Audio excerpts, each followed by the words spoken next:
I didn't even know what I was expecting to see. Maybe him watching TV or pacing the room. The footage started slow, timestamp 2:13 a.m. There I was lying on the bed, completely still. My husband walked in, holding a small cup. He leaned over to me, whispered something in my ear. I didn't move. He smiled gently, lifted my head, and helped me sip what looked like water. 30 seconds later, my arms went limp, my body dead asleep. I kept watching, eyes glued to the screen. Then he turned off the lights and walked out. I paused the clip. I was confused. Okay, he didn't touch me. I scrolled forward. 2:47 a.m. A new figure entered the room. I leaned closer to the phone. Whoever it was, he was moving slowly like he was familiar with the house. At first, I thought maybe it's my husband again, but then the hallway lights came on briefly and I saw the face. It wasn't my husband, it was his father. My breath caught still in my throat. His father in his 60s, closing the door gently behind him, looking over his shoulder as if to check if someone was watching. Then he did the unthinkable. He pulled off his clothes, walked to my sleeping body and climbed on top of me. I dropped the phone. I was shaking, crying, screaming silently like a mad woman. I couldn't believe it. All those months, all those nights, I thought it was my husband. It was his father, his own blood, and my husband. He knew. He let it happen.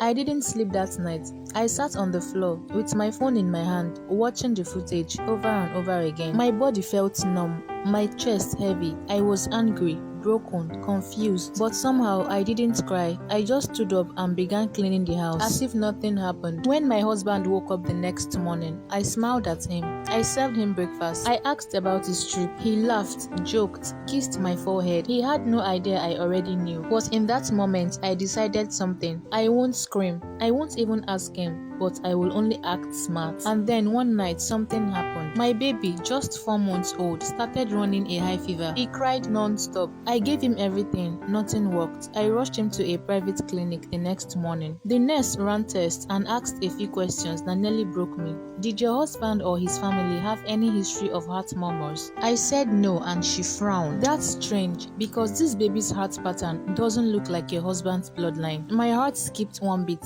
What do you mean? I asked. I'm not a doctor, ma, but something is off. You may want to do a DNA. The next morning, I took a small trip unannounced to a medical lab in another state. I registered for a private DNA test. I didn't even tell my husband. A week later, the results came out. The man I called my husband was not the father, but the shocker, his father is matched 99.9%. That was the moment my mind snapped back into place. I knew what I had to do. I didn't need prayers. I needed revenge, smart, silent, and legal. And that was how I began the final part of my plans.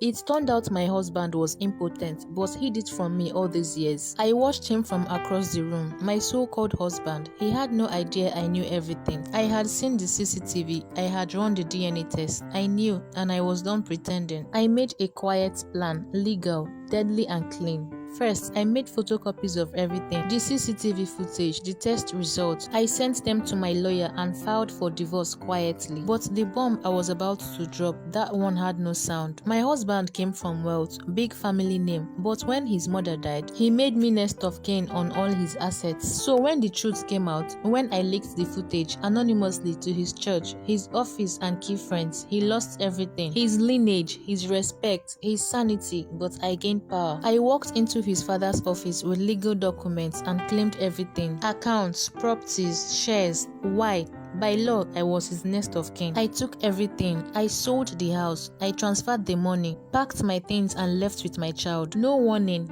No notes, no trace. Till today, no one knows where we are. But every time I look at my baby, I remind myself, they tried to destroy me quietly, but I buried them without a sound, and I made sure their name was erased with my silence. This is my true story.